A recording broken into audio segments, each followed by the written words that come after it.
Саламатсыздар ма, құрметті көрермендерім? Бүгін сорпа дайындаймыз. Етімізді жуып, суға салып, тұзын салып пісіреміз. Етіміз піскенше дейін сәбіз, пияз, картошка, чеснокты жуып тазалап, міне картошкамызды 4 бөлдім. Үлкен емес картошкаларым 4 бөліп бөлдім. Пиязым да үлкен емес, оларды 4 бөлдім. Сәбізді осылай домалатып турадым.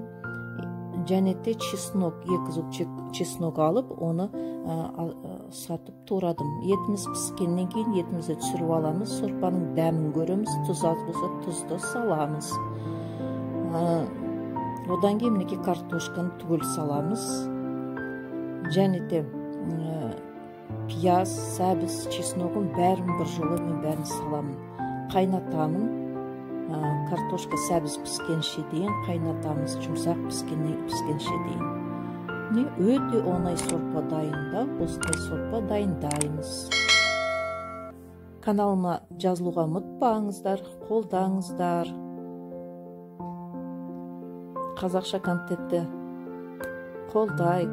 Өте оңай тағам, дәмді тағам. Пісіп болғаннан кейін мінекей кесемізге қиып, үстінен укроп салып, жасыл пияз салдым. Өздеріңіз ұнайтын шөптер салуға болады, жасыл. Астарыңыз дәмді болсын, қолдап отырыңыздар.